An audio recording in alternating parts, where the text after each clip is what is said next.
So I really wanted to take a quick second to go over how I'd hope that you'd take notes this year. I know that we'll be doing everything remotely as we start off, so I wanted to make sure that you understood that I still would love for you to have a notebook for you to keep all of your math notes in, so that way you can have one spot that you pull out every time that you go to a math lesson. Sometimes the lessons will be online and sometimes they will be on a video versus maybe a Zoom call where I'm asking you questions specifically. But either way, I would love it for you to take notes into a notebook. I recommend a couple of different options here. I'm going to talk about taking two column notes here for your in-class and video lesson notes. For the homework, I'll go over in a different video 3 column notes and how to do that as well. First of all, really quick, there should be 5 steps that you're taking when you're doing notes here.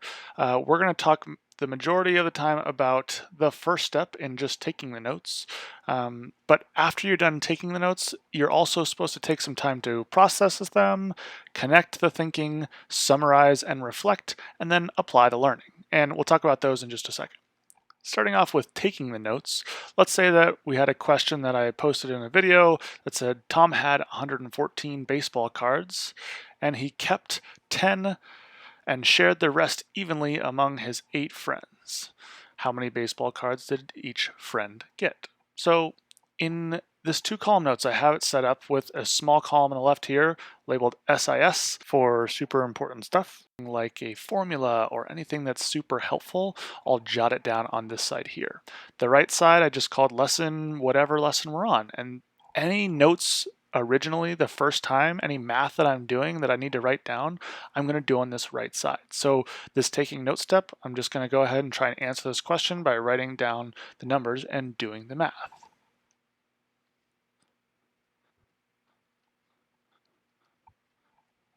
So after I've done the problem here, I subtracted the 10 from the ones that he kept and then divided that number by 8, which gave me a total of 14 cards for each friend. So that's all there is to it for the taking notes part.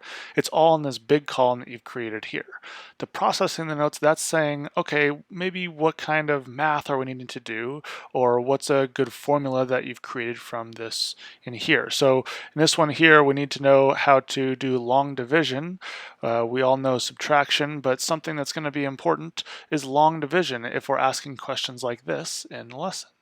So my super important stuff here, I'm going to know that okay, this question here that I've gotten, we're using long division, so I really need to know how to do long division, which is this part here.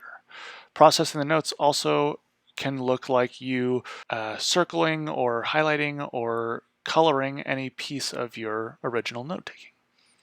To connect the thinking, if I'm asking you a specific problem with just numbers, then connecting it through a word problem or something that's more realistic is definitely a good way of thinking about your notes.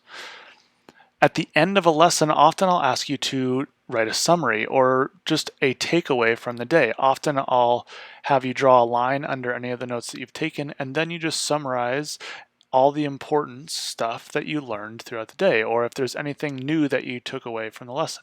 If you're reflecting on all of your thinking and then writing a little summary down here, that's the 4th step. The last step, applying your learning, is often going to be in your homework. So if I assign a homework assignment after a lesson, you learned a bunch of stuff by going through this lesson and doing some math and watching a video.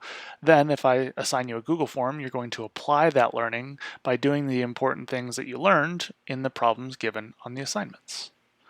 If you have any questions about note-taking or anything that you want to add or need help with, go ahead and email me at any point.